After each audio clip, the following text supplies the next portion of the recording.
share of GDP, remittances in these countries are over 30%, over 1/3 of the GDP.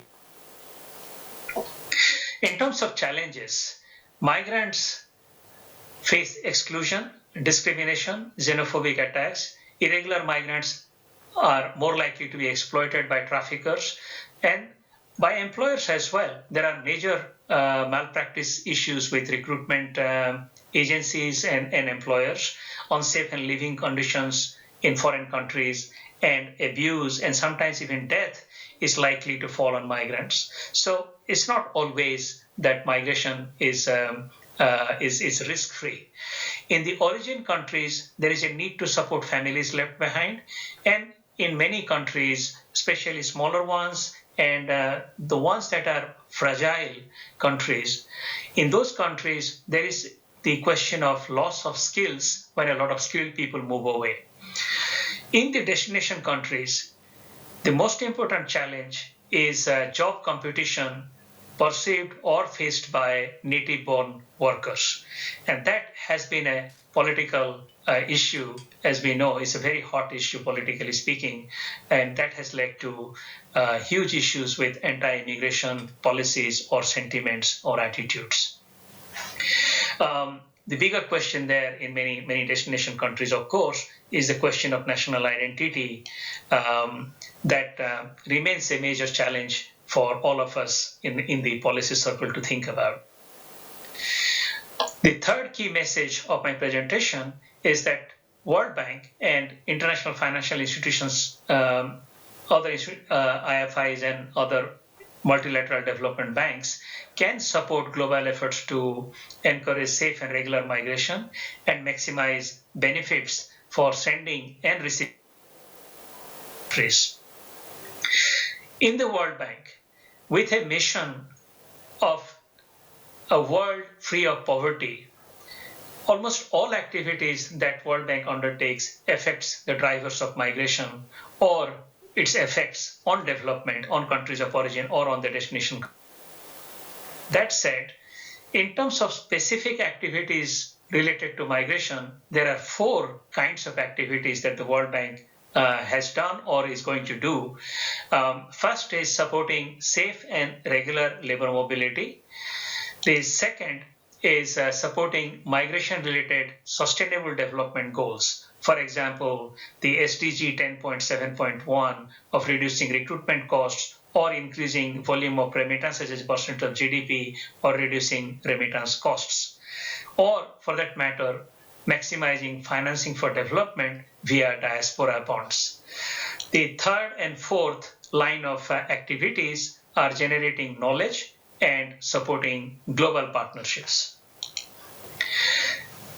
In doing this, the World Bank is classifying countries as migration countries, asking the question, for example, for this country, is out migration or in migration, or are remittances important, or are they important for a sector or for a province?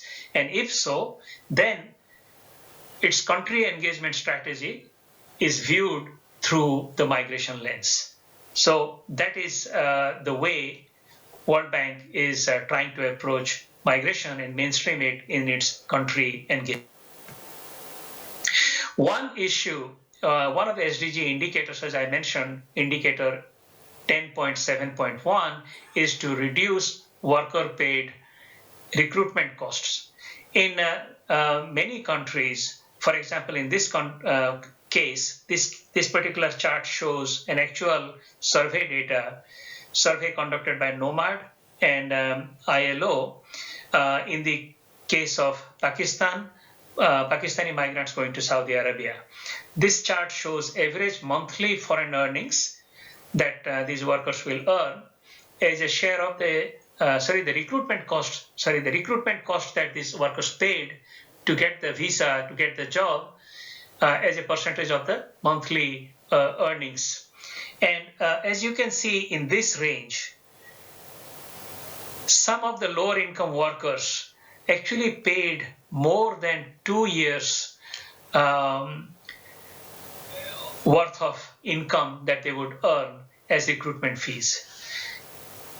The other interesting part is that the same level, like $200 kind of monthly income, which is mostly construction workers, people are paying all kinds of fees, different levels of fees. This market is not transparent at all, and it is highly regressive and highly abusive. This is modern day slavery, and this ought to be addressed by proper monitoring and regulation of recruitment practices. The second SDG target I mentioned, SDG indicator and target, is reducing average remittance costs. And the SDG target is to reduce remittance costs to 3% by 2030. But the actual level of average cost of sending money is more than double almost everywhere. And in Africa, actually, it is almost triple the size of, the cost of sending money is 3 times the SDG target. Indeed, in sub-Saharan Africa, 70% of the migrants migrate within the continent, and they send money home from one country in Africa to another country, and those costs are often in the range of 15 or even 20%. So there is a sense of urgency about reducing the cost of remittances. In the case of India, the average cost of sending money to India is 5.2%. Sending money through banks is the highest cost, about 10%. If you send money through post office, it is cheaper, but that's not always an option. Interestingly, if post office has an exclusive partnership with money transfer operators, then the cost is 9%, a premium of 4.4%, just because post office partnered with a profit-making money transfer company. This is an easy thing to fix by opening up that partnership, not make it exclusive, but make it inclusive and let other people come in, so there'll be more competition. So this is an obvious policy message in India. Beyond the goal of reducing remittance costs, the global remittances agenda can also include issues like leveraging remittances for capital market access, for example, through diaspora bonds, through improvement of sovereign credit rating, and through bonds that can be backed by future remittances. That is one aspect. The other area is leveraging remittances for financial access for households and small businesses, for example, by creating remittance-linked deposit and saving products, mortgages, or consumer loans, and microfinance. The broader remittance agenda is significant. The final point I want to make here is the whole issue of maximizing finance for development, and in that context, mobilizing diaspora savings through diaspora bonds. So mobilizing diaspora investments through diaspora bonds. Basic point is that migrants like me, I'm in Washington, and I am from India. Migrants like me send money home and then also save money in the host country. And in my case, I save money in the credit union bank that is for the World Bank. There is a bank fund staff federal credit union, and on the deposits I have made there, I have always earned 0% interest rate. If India were to issue a bond 5 years and then give me 4% dollar interest rate or 5% dollar interest rate, for that matter, if India on that bond proposes an interest rate in rupee terms of, let's say, 8 or 9%, significantly higher than the NRE deposits, I would be interested in investing in those bonds. I would be interested in buying those bonds. That's the basic idea of diaspora bonds. And in the case of India, diaspora savings are estimated to be in the range of sort of $50 billion a year. So this could be a significant source of financing development in India. So that's basically my 3 messages. I'll leave it on the screen for a moment, and I would be very happy to take questions from you. Thank you very much for your patience.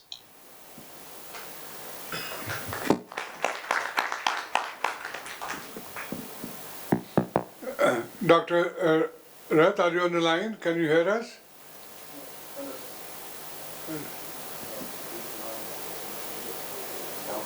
Oh, okay. Okay.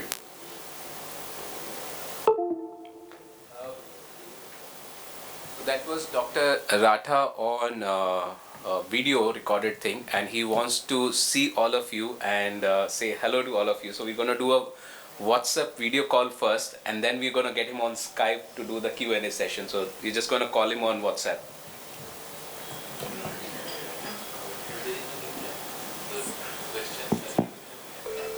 Just one minute.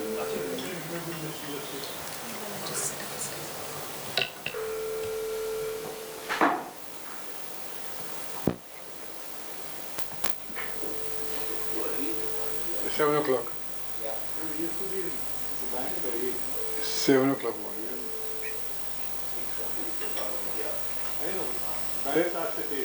The Easter party is already up then. It's already up. Hello, sir. Sir, so this is the first part of interaction. So I'm going to show you who all is there in the audience, and all of you please raise hand and say hello, Dr. Ratha. And then we're going to get on to Skype to do the Q&A. We just heard your video, so I'm just flipping over the camera. No, he's just here. Yeah. Here. Oh, So that's Dr. Kilkar, that's Dr. Ravi Srivastava, your Hi, panelist, and I'll move it around.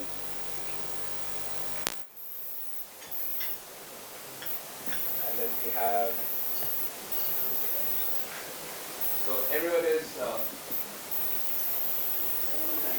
you get a full sense of the room from here. Thank you. Yeah. Wonderful to see everyone. Yeah. So sir, we are going to now get connected to Skype to do your Q&A. So this was just to, otherwise we have to flip the laptop, etc. So I thought we'll do it on phone, and then we now get connected to Skype. Yeah? Thank you, sir.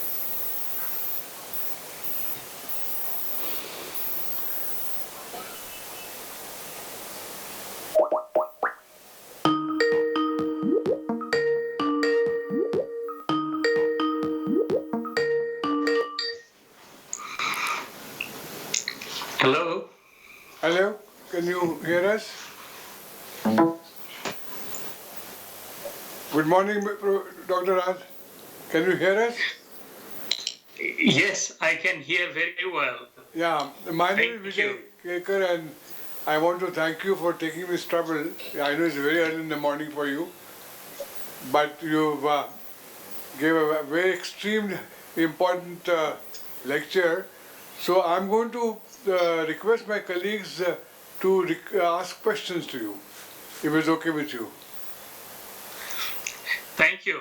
I wanted to thank you again, and just I just remember that long time ago when you were in BICP, I was a fresh student at ISI, and also I wanted to thank Subhashis because he interviewed me and selected me to get into Indian Statistical Institute. And you, Dr. Kelkar, you were the one that funded Professor Chetty's project on oilseeds economy of India, which funded my stay at ISI.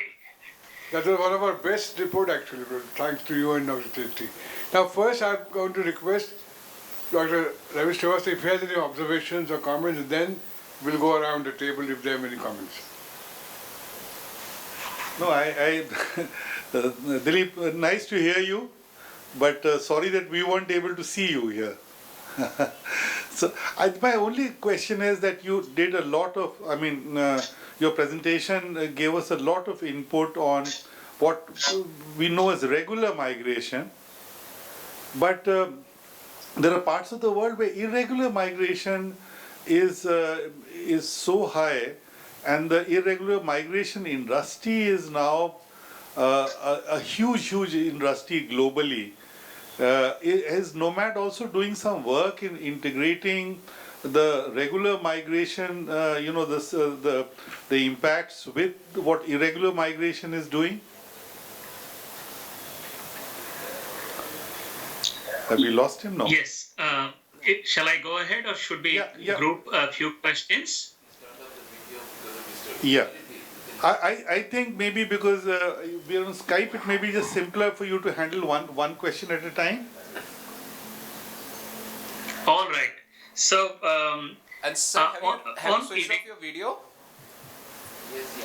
would you like me to put it back on? Yes. Yeah. Is it better? Yeah. That's better. If Wonderful. there is any disruption, we'll go back to the audio, but let's see if we can work with the video. It will be nice to see you also.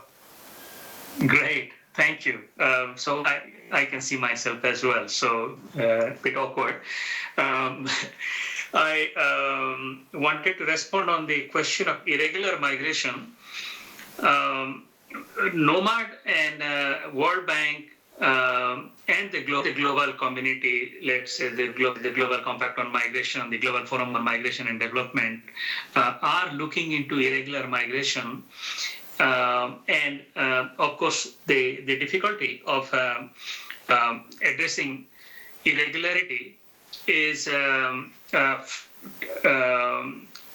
lots of difficulties, but the most important one is that the whole business is typically clandestine, and yet one can break it down to 2 or 3 parts that are manageable, and then there is more that is not manageable. On the manageable part, we know that in, let's say, the migration corridors involving migration to the GCC countries, the Gulf countries, Gulf cooperation countries, there the visas are there, but they are not enough to meet demand. Let's say the number of people from South Asia wanting to work in Saudi Arabia or in the UAE, the number of people far exceeds the number of visas, and that leads to the so-called North, whether it is North America, US, Canada, or whether it is Europe, Western Europe in particular, also Australia and New Zealand, where there is no legal pathway for a lot of migration. What I mean is the number of visas are very, very limited. In that case, migration truly becomes irregular, and it takes the help of smugglers and sometimes illegal border crossings and very hazardous border crossings. These two phenomena of high recruitment cost and high smuggling fees are related, and we are looking into that. So we managed to put one SDG indicator, Sustainable Development Goal indicator, on reducing recruitment fees for migrant workers as a share of incomes they would earn. And we are now working on that in collaboration with the ILO. So that is, these are two things that we are doing. But the broader question of addressing irregular migration has to be by providing proper information to people about the risks of migration. More importantly, to create more supply of visas for migrant workers. That is needed. And also I want to point out that that fact about forced migration being only 1/10 of total migration, economic migration being 9 times the size of forced migration, that tells you that migration is win-win. So creating more visas is actually good for all parties concerned, migrants, sending countries, and receiving countries. Hi, Dilip. This is Shubhashish.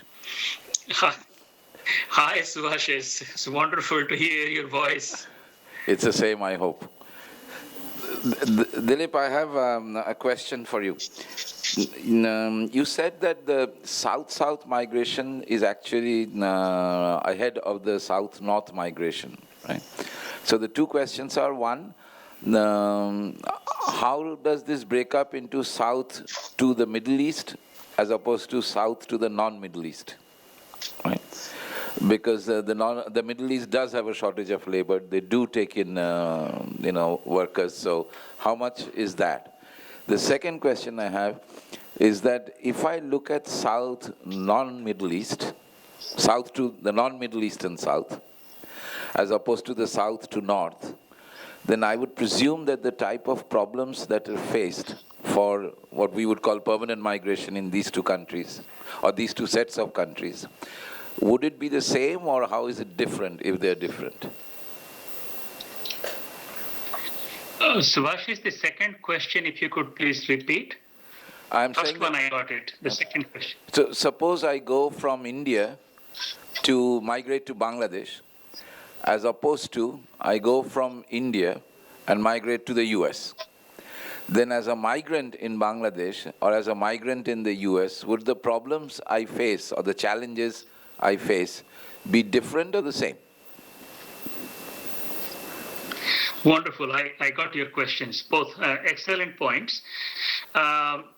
In one of the pie charts where I talk about South-South migration being larger than South-North migration, I have data there, and in fact we have the data in all granularity for 210 countries. We have a bilateral migration matrix, so we can actually figure out even for a specific country like India where migrants are going to, which is what I showed in another slide. I think you might have seen that. So just on the pie chart on South-South, South-North, and then what I call South and the other North, meaning other high-income OECD high-income countries other than OECD countries. That is mostly GCC countries. And then you have a few countries like Singapore, Korea, and I think Singapore and Korea are the most important destinations in that case. So about 14% of total migration, international migrant stock. So 14% of 270 million are migration to the GCC countries plus Singapore and Korea. There might be a few other smaller countries, but these are the bulk of them. So GCC countries are 14% of 260. South-North, which is the basically migration from the poorer countries, developing countries to the high-income OECD countries, that is 32%, and South-South migration is 34%. You have that pie chart, and actually it should be there also in the paper that you got, leveraging migration for development, leveraging economic migration for development. That has a pie chart as well. So in terms of India's migration to different parts, again, UAE, there are 3.4 million Indians in UAE according to UN DESA figures. Saudi Arabia has 2.4 million. So just right there, we are looking at about 7-8 million people in the GCC countries from India alone. So that's some stylized facts for you. And then on the question of whether migrants from India face different challenges, different experiences in Bangladesh versus Indians going to the US, indeed, they are different, because in the case of Indians going to Bangladesh, even though Bangladesh is a bit poorer, Indians might find it attractive to go to Bangladesh if they are businessmen or they are doing jobs that pay higher incomes. But Bangladesh does not allow sending money out. I did talk to some Indians working in Dhaka. They were running business in Dhaka, and also I spoke to some Filipinos working in Dhaka. You see, the Filipinos, are employed by a textile company, let's say, that is run by the Chinese or by Hong Kong companies or multinationals. They don't bring all their money into the Philippines, so they don't bring their salary into. Sorry, I got it wrong there. They don't get paid their salary in Bangladesh because Bangladesh does not allow outward remittances, let's say, to the Philippines. So they keep most of their money in Hong Kong and only get paid their living expenses. So it is in Dhaka. So Bangladesh loses out in this process, as also it is a hardship for the Filipino workers in Bangladesh. The same thing about Indians working in Bangladesh. Because outward remittances are not allowed, most of the money actually flows through Hawala channels. We know that. So that is one. On the other side, the cultural gaps may be smaller. And we know that 80% of South-South migration is to contiguous countries, to the next country with which there is a common border between the two countries. So that also is observed in internal migration in India. People don't like to go very far. So the latest census 2011 data that has become available, I think somewhere around I don't know, 60, 70%, actually even more than that. 80% of migration is within the district, and then a little bit to the, between districts, and then to other states. Other states is very small. That is the main sort of thing I would say. The cultural gap is very, very evident when Indians go to the US, as you know. In the US, high-skilled migrant workers from India are respected, but they're not really accepted into the society except in the cities. So low-skilled workers from India are not doing very well in most of the so-called high-income countries in terms of cultural treatment and even income level and job conditions. There is also a large amount of irregular migration now happening from India all the way to the US. And it is a bit surprising that if you look at how many people are apprehended in the southern border of the US, Indians are, I think, the 8th largest group. Bangladeshis are ahead of that. So these are some thoughts. Thank you, Dilip. Professor Dipanga Gupta, he wants to make some observations. You've just answered the question, in fact, when you talked about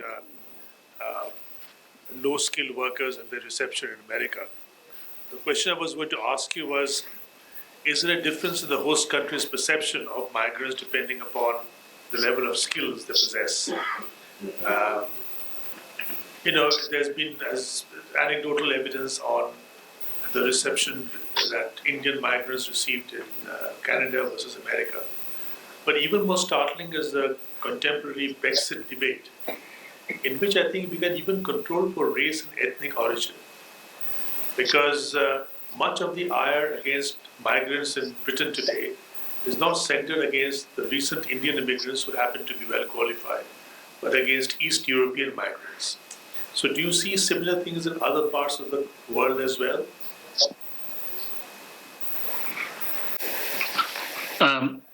I lost a little bit the last part of it, the East European migrants. What I wanted to know is that, can you separate the racial or the stroke ethnic aspects from the qualification of migrants in the reception they get in the host country?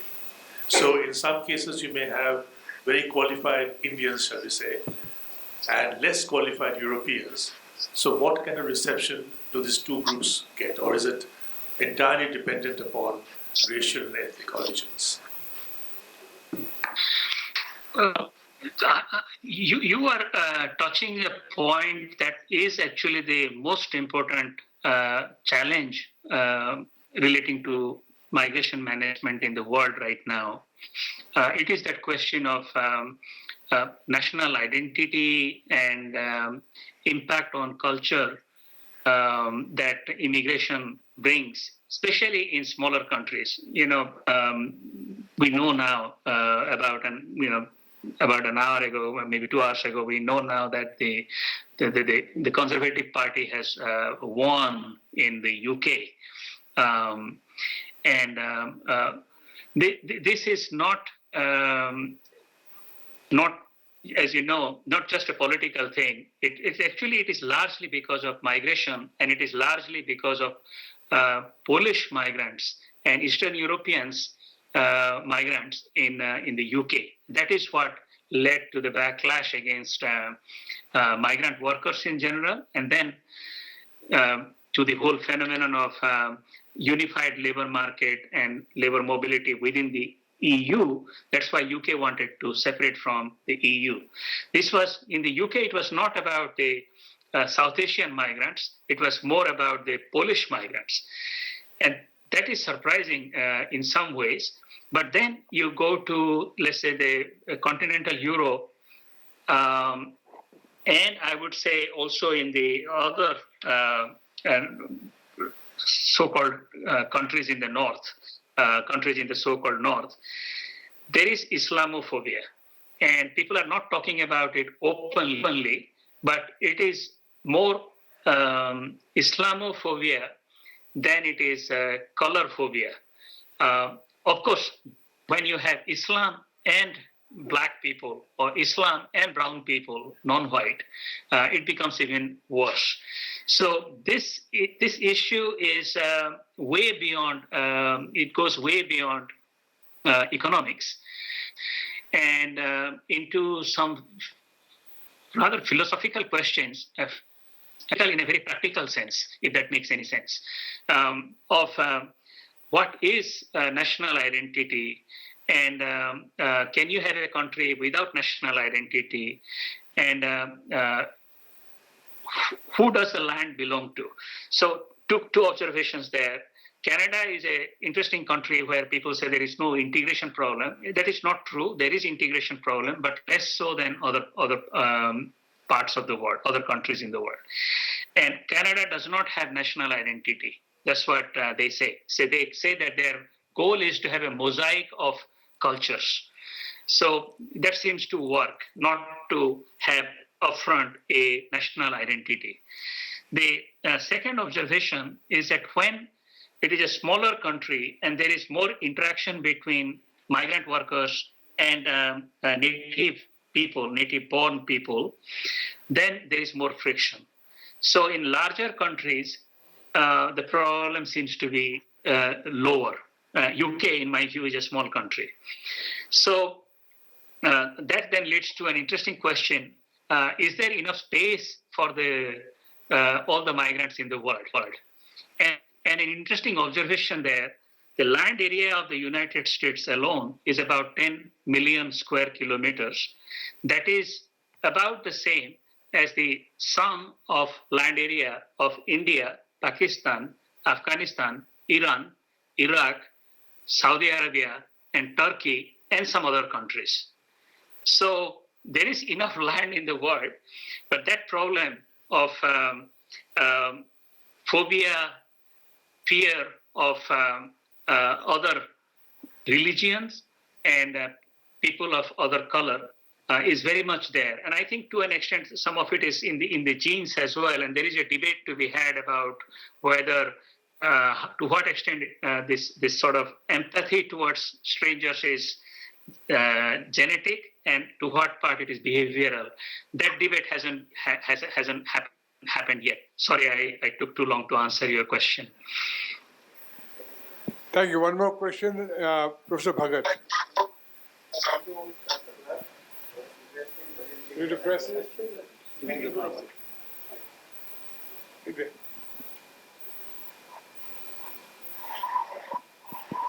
Professor Bhagat is just coming.